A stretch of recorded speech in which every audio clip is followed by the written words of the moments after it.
আসসালামু আলাইকুম সুপ্রিয় নবগত ছাত্রছাত্রীরা, আশা করছি পরিবার পরিজন সকলকে নিয়ে সুস্থ আছো, ভালো আছো। আমি মোহাম্মদ ইকরামুল ইসলাম, জুনিয়র ইন্সট্রাক্টর ইলেকট্রিক্যাল টেকনোলজি। আমি সিভিল, কম্পিউটার এবং মেকানিক্যালের নবগত ছাত্রছাত্রীদের সাথে আছি। ইলেকট্রিক্যাল ইঞ্জিনিয়ারিং ফান্ডামেন্টালস সাবজেক্টটা নিয়ে আজকের আমরা এই সাবজেক্ট থেকে দ্বিতীয় অধ্যায় নিয়ে আলোচনা করব। আজকে তৃতীয় অধ্যায় নিয়ে যেহেতু আলোচনা করব, দ্বিতীয় অধ্যায়ে কোন বিষয়টা আছে সেটা আমাদের সর্বপ্রথম জানতে হবে। সেটা হচ্ছে দ্বিতীয় অধ্যায়টা হচ্ছে কন্ডাক্টর, সেমিকন্ডাক্টর এবং ইনসুলেটর। কন্ডাক্টর, সেমিকন্ডাক্টর এবং ইনসুলেটর। কন্ডাক্টর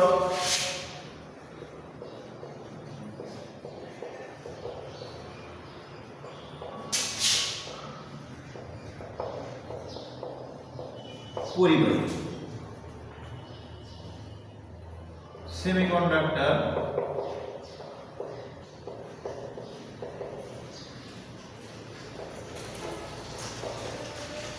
বদ্ধ পরিবাহী, ইনসুলেটর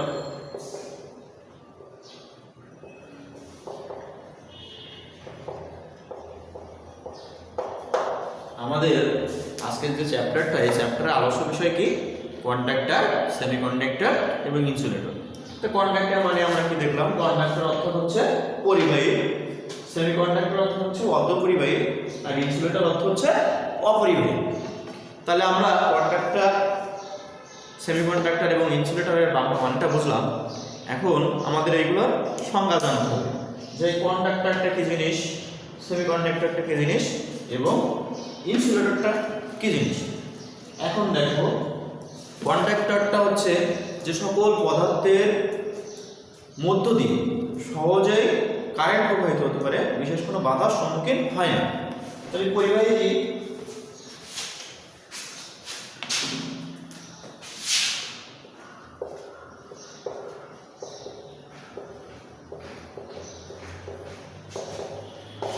পদার্থের মধ্য দিয়ে খুব সহজেই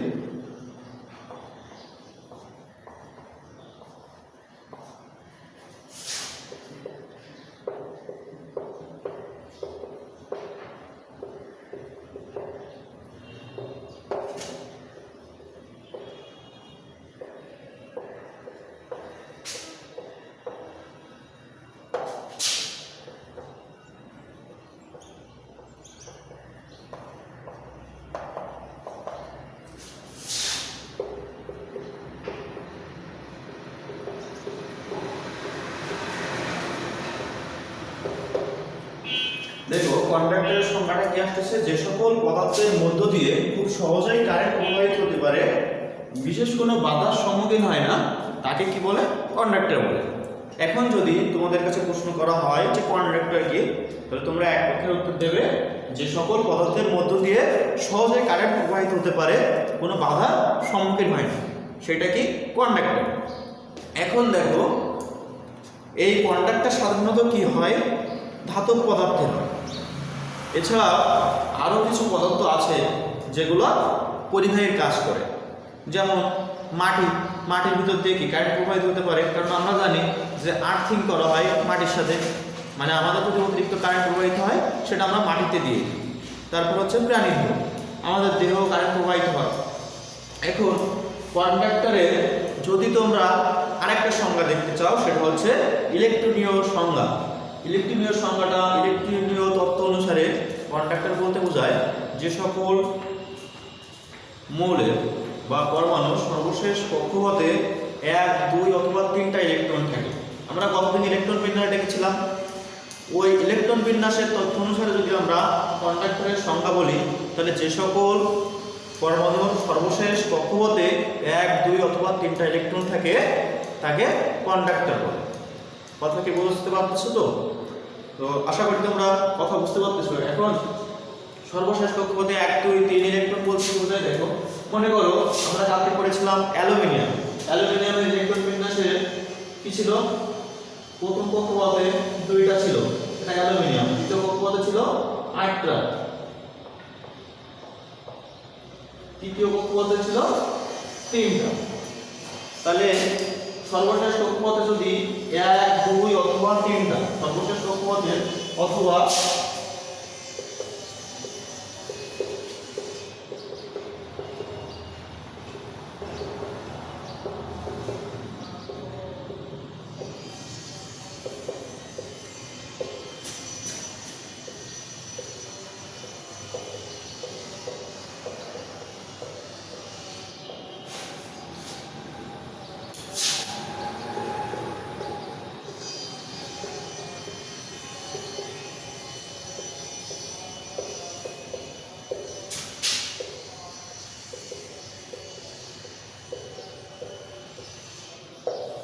পরিবাহিত কোন পরমাণুর সর্বশেষ কক্ষপথে যদি 1, 2 অথবা 3টা ইলেকট্রন থাকে তাহলে ওই পরমাণুটা কি হচ্ছে? পরিবাহিত।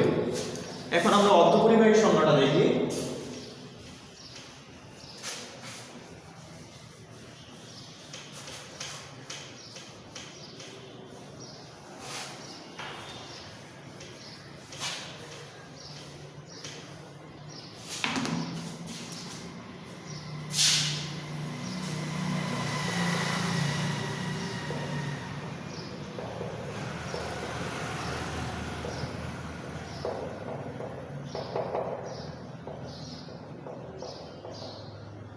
অর্ধপরিবাহী বা সেমিকন্ডাক্টর।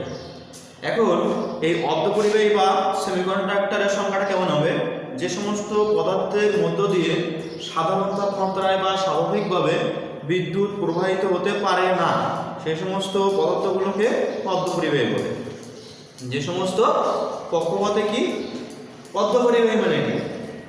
আমরা জানি পরিবাহী মানে কি খুব সহজে বিদ্যুৎ পরিবহন হয় আর কোনো বাধার সম্মুখীন হয় না। অর্ধপরিবাহী মানে হচ্ছে যে বিদ্যুৎ প্রবাহিত হওয়ার গুণাবলীও আছে, আবার বাধাগ্রস্ত হওয়ার গুণাবলীও আছে। তো স্বাভাবিক তাপমাত্রায় কি হয়? অর্ধপরিবাহীতে সাধারণ তাপমাত্রায় বা স্বাভাবিকভাবে বিদ্যুৎ প্রবাহিত হতে পারে না। স্বাভাবিক তাপমাত্রায় বা সাধারণভাবে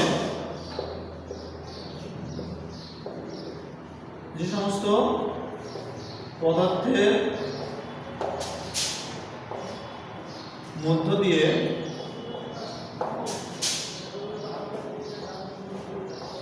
স্বাভাবিক তাপমাত্রায়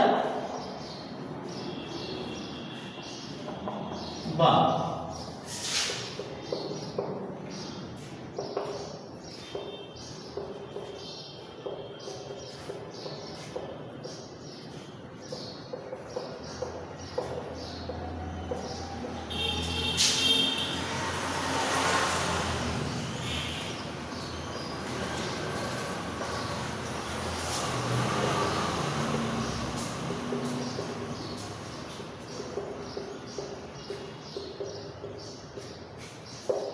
তাহলে অর্ধপরিবাহীটা কি জিনিস? যে সমস্ত পদার্থের মধ্য দিয়ে স্বাভাবিক তাপমাত্রায় বিদ্যুৎ প্রবাহিত হয় না, কিন্তু আমরা যদি তাপমাত্রা বাড়াই সেক্ষেত্রে অর্ধপরিবাহীর ভিতর দিয়ে বিদ্যুৎ প্রবাহিত হয়। এবং আমরা যদি ইলেকট্রনীয় মতবাদ অনুসারে অর্ধপরিবাহীর সংজ্ঞা বলতে চাই তাহলে যে সমস্ত পরমাণুর সর্বশেষ বা সর্ববহিষ্ঠ কক্ষপথে ইলেকট্রনের সংখ্যা 4টা। তাহলে আমরা ইলেকট্রনীয় মতবাদ অনুসারে সংখ্যাটা লিখি।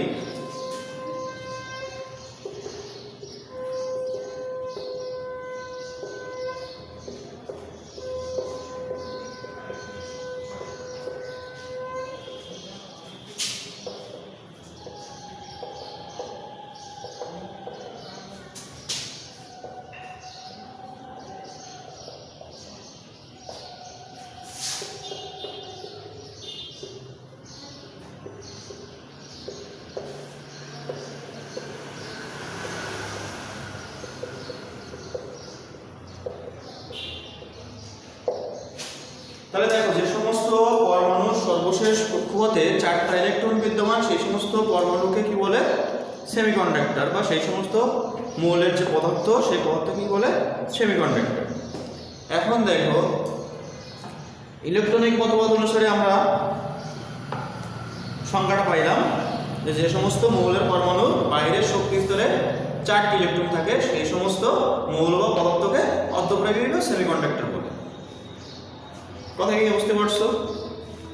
তো তারপরে দেখো অর্ধপরিবাহী আমরা দেখলাম, এখন অর্ধপরিবাহী যদি আসে তো অর্ধপরিবাহীর উদাহরণ কি? যেমন সিলিকন, জার্মেনিয়াম ইত্যাদি হচ্ছে অর্ধপরিবাহী। আর পরিবাহী কি? পরিবাহী হচ্ছে রূপা, তারপর হচ্ছে তোমার অ্যালুমিনিয়াম, এগুলো হচ্ছে পরিবাহী যেগুলোর ভিতর দিয়ে বিদ্যুৎ প্রবাহিত হয়। এখন দেখো ইনসুলেটর বা অপরিবাহী।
অপরিবাহীটা কি জিনিস? যে সমস্ত পদার্থের মধ্য দিয়ে কোনোভাবে বিদ্যুৎ প্রবাহিত হতে পারে না, আর যদি প্রবাহিত হওয়ার চেষ্টা করে তাহলে প্রচণ্ড বাধার সম্মুখীন হয়, তাকে হচ্ছে কি বলে? অপরিবাহী। অপরিবাহীর ক্ষেত্রে যদি আমরা ইলেকট্রনীয় মতবাদ বলি তাহলে এর সর্বশেষ কক্ষপথে কয়টা ইলেকট্রন থাকবে? যে মৌল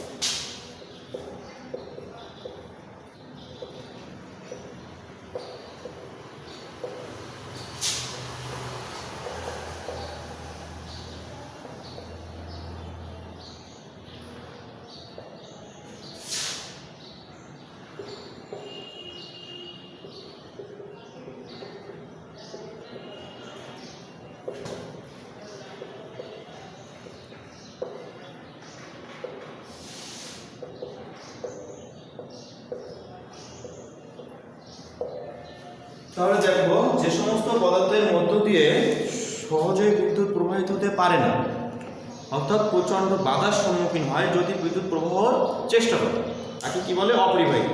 এখন ইলেকট্রনীয় তত্ত্ব অনুসারে অপরিবাহীটা কি জিনিস? যে সমস্ত মৌলের পরমাণুর সর্বশেষ কক্ষপথে 5, 6 অথবা 7টি ইলেকট্রন থাকে তাকে অপরিবাহী বা ইনসুলেটর বলে। এখন ইলেকট্রন তত্ত্ব অনুসারে আমরা পরিবাহী, অপরিবাহী এবং অর্ধপরিবাহীর সংজ্ঞাগুলো দেখলাম। এখন দেখো এই ইলেকট্রন বা মুক্ত ইলেকট্রন বা সর্ববহিষ্ঠ কক্ষপথ ইলেকট্রন কি জিনিস? একটি অ্যাটম বা পরমাণুর নিউক্লিয়াসের চতুর্দিকে বিভিন্ন কক্ষপথে ইলেকট্রন সমূহ ঘুরে বেড়ায়। আমরা জানি যে একটা পরমাণু দুইটা সাধারণত অংশ নিয়ে গঠিত, একটা হচ্ছে নিউক্লিয়াস আর একটা হচ্ছে নিউক্লিয়াস বহির্ভূত। নিউক্লিয়াসে কি থাকে? প্রোটন আর নিউট্রন। আর ইলেকট্রনটা হচ্ছে এর চতুর্দিকে বিভিন্ন কক্ষপথে ঘুরে বেড়ায়। নিউক্লিয়াসের নিকটবর্তী কক্ষসমূহ ইলেকট্রন সমূহ নিউক্লিয়াসের সাথে শক্ত বাঁধনে থাকে এবং নিউক্লিয়াস থেকে কক্ষপথগুলো যত দূরে হয় ইলেকট্রনের বন্ধন তত শিথিল হয় বা কমে। সর্বশেষ কক্ষপথে যে ইলেকট্রন সমূহ থাকে এই ইলেকট্রন সমূহকে সহজেই কক্ষচ্যুত হয়ে পড়ে। এখন এই ধরনের এই যে সর্বশেষ কক্ষপথে বা নিউক্লিয়াস থেকে, নিউক্লিয়াস মানে কি কেন্দ্র না? আমরা কি জানি নিউক্লিয়াস মানে হচ্ছে কেন্দ্র। এই কেন্দ্র থেকে সবচেয়ে দূরে যে ইলেকট্রনটা থাকবে, এখানে মনে করো দুইটা ইলেকট্রন, এখানে আছে 8টা, এখানে আছে 5টা সাপোর্ট। তো এই নিউক্লিয়াস থেকে দূরত্বে সবচেয়ে দূরে যে ইলেকট্রনগুলো আছে সেইগুলো হচ্ছে মুক্ত ইলেকট্রন। তাহলে মুক্ত ইলেকট্রন কি? নিউক্লিয়াস থেকে সর্বোচ্চ দূরে যে ইলেকট্রনগুলো থাকবে সেগুলো হচ্ছে মুক্ত ইলেকট্রন। এখন এই ইলেকট্রনীয় তত্ত্ব অনুসারে আমরা তাহলে পরিবাহী, অপরিবাহী এবং অর্ধপরিবাহী সংখ্যাটা দেখছি। আমি আরো একবার রিমাইন্ড করছি। দেখো, পরিবাহী কি? যে সকল পদার্থের পরমাণু মুক্ত ইলেকট্রন বা ভ্যালেন্স ইলেকট্রনের সংখ্যা 4-এর কম বা 1, 2, 3, ওই পদার্থগুলোকে কি বলে? পরিবাহী বলে। যেমন কি কপার, অ্যালুমিনিয়াম, ম্যাগনেসিয়াম ইত্যাদি। একইভাবে অর্ধপরিবাহী যে সমস্ত পরমাণু এই ভ্যালেন্স ইলেকট্রন সংখ্যা 4 হয় সেই সমস্ত পরমাণুকে কি বলে? অর্ধপরিবাহী। যেমন জার্মেনিয়াম, সিলিকন, কার্বন। ইনসুলেটর কি বা অপরিবাহী? যেসব পদার্থের পরমাণুর মুক্ত ইলেকট্রনের সংখ্যা 4-এর বেশি, যেমন 5, 6, 7টা ইলেকট্রন থাকবে সর্বশেষ কক্ষপথে, এবং সেগুলোকে আমরা কি বলে জানি? অপরিবাহী। যেমন কি আছে? ক্লোরিন, নিয়ন ইত্যাদি।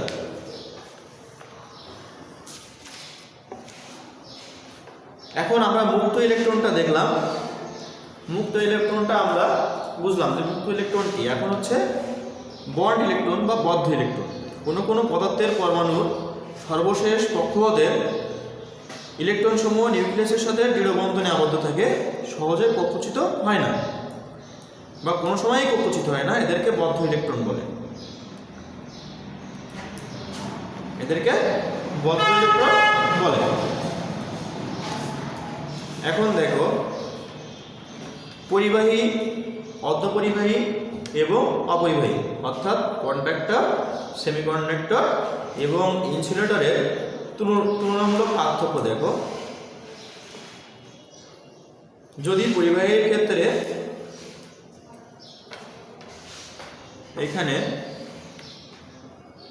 পরিবাহীর ক্ষেত্রে মুক্ত ইলেকট্রনের সংখ্যা খুব বেশি, অর্ধপরিবাহীর ক্ষেত্রে মাঝামাঝি এবং অপরিবাহীর ক্ষেত্রে খুব কম। এখন আমরা কারেন্ট প্রবাহের অভিমুখ বা প্রচলিত অভিমুখ দেখব। যেদিকে ইলেকট্রন প্রবাহিত হয় নীতিগতভাবে সেদিকেই কারেন্ট প্রবাহের দিক বা অভিমুখ হওয়া উচিত, কিন্তু প্রথাগত বা রীতিগতভাবে কারেন্ট প্রবাহের অভিমুখ ইলেকট্রন প্রবাহের বিপরীত দিকে হয়। কারণ ইলেকট্রন তত্ত্ব আবিষ্কারের পূর্বে ধারণা করা হতো পজিটিভ প্রান্ত হতে পজিটিভ বিদ্যুৎ নেগেটিভ প্রান্ত প্রবাহিত হওয়ার নামই কারেন্ট।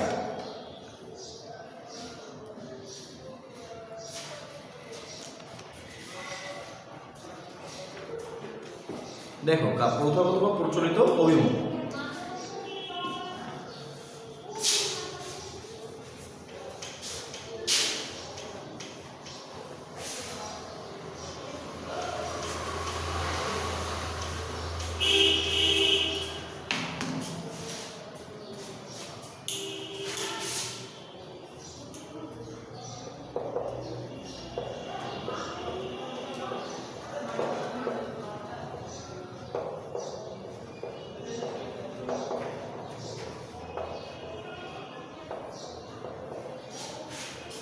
কারেন্ট প্রবাহের অভিমুখটা কি জিনিস দেখো।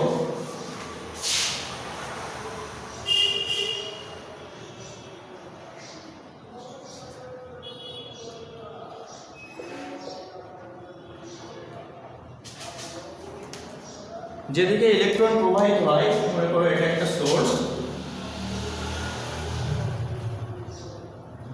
এটা একটা ভোল্টেজ সোর্স, কারেন্টটা এদিকে প্রবাহিত হচ্ছে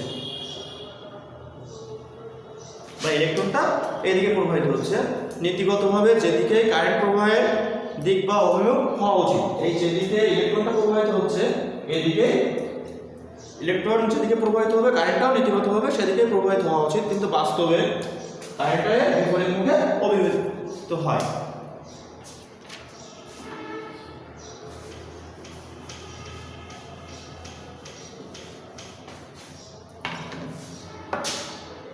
এখন দেখো, কারেন্ট যখন প্রবাহিত হয় তখন একটা বাধার সম্মুখীন হয়। এই বাধাকে আমরা কি জানি? বাধাটা হচ্ছে রেজিস্ট্যান্স। কোনো পরিবাহীর ভিতর দিয়ে যখন কারেন্ট প্রবাহিত হবে তখন একটা বাধার সম্মুখীন হবে। এই বাধাটাকে আমরা বলি রেজিস্ট্যান্স। এই রেজিস্ট্যান্সটা যে সকল বিষয়ের উপর নির্ভর করে সেগুলো আমাদের জানতে হবে। এবং অনেক বেশি একটা ইম্পর্টেন্ট কোশ্চেন যে পরিবাহী রেজিস্ট্যান্স কী কী বিষয়ের উপর নির্ভর করে। তো এটা আমাদের বুঝতে হবে যে পরিবাহী রেজিস্ট্যান্সগুলো কী কী বিষয়ের উপর নির্ভর করে। দেখো, পরিবাহীর দৈর্ঘ্য, পরিবাহীর রেজিস্ট্যান্স পরিবাহীর দৈর্ঘ্যের উপর নির্ভর করে। দৈর্ঘ্য যদি বৃদ্ধি পায় তাহলে কি রেজিস্ট্যান্সটা বৃদ্ধি পায়, এবং দৈর্ঘ্য যদি হ্রাস পায় তাহলে রেজিস্ট্যান্সটাও হ্রাস পায়। তাহলে পরিবাহীর রেজিস্ট্যান্স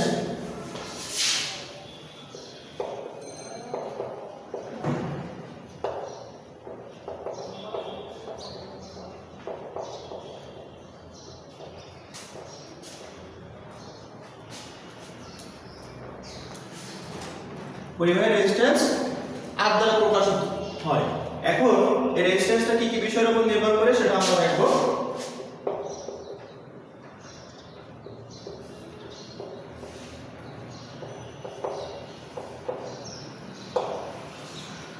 দৈর্ঘ্য এল এর উপর নির্ভর করে। এই দৈর্ঘ্য যদি বৃদ্ধি পায় তাহলে রেজিস্ট্যান্স আরো বৃদ্ধি পায়, দৈর্ঘ্য যদি হ্রাস পায় রেজিস্ট্যান্স আরো হ্রাস পায়।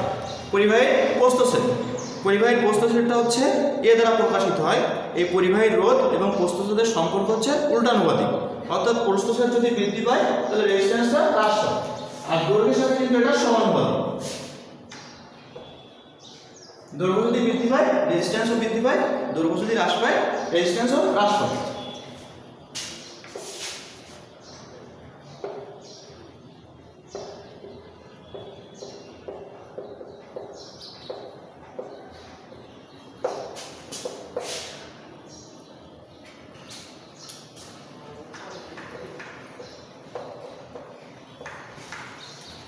প্রস্থচ্ছেদের ক্ষেত্রফলের উপর নির্ভর করে। প্রস্থচ্ছেদের ক্ষেত্রফলের সাথে রেজিস্ট্যান্সের সম্পর্ক হচ্ছে উল্টানুপাতিক, অর্থাৎ প্রস্থচ্ছেদ যদি বৃদ্ধি পায় রেজিস্ট্যান্স কমে যায়, আর রেজিস্ট্যান্স যদি বৃদ্ধি পায় তাহলে প্রস্থচ্ছেদ কমে যায়। এখন পরিবাহীর উপাদান, পরিবাহীটা কী ধরনের পদার্থ দিয়ে তৈরি, সেটা হতে পারে তামার, সেটা হতে পারে অ্যালুমিনিয়াম।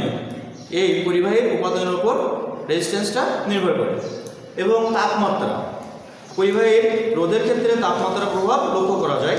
একটি পদার্থ কক্ষ তাপমাত্রায় যে পরিমাণ কারেন্ট বহন করে তার চেয়ে বেশি তাপমাত্রায় কারেন্ট কম বহন করে, অর্থাৎ তাপমাত্রা বৃদ্ধির সাথে রোধও ওঠানামা করে। তাহলে রোধ কী কী বিষয়ের উপর নির্ভর করে? রোধ হচ্ছে দৈর্ঘ্যের উপর, পরিবাহীর দৈর্ঘ্যের উপর, পরিবাহীর প্রস্থচ্ছেদের উপর, আর পরিবাহী কী উপাদান দিয়ে তৈরি সেই উপাদানের উপর, এবং তাপমাত্রার উপর।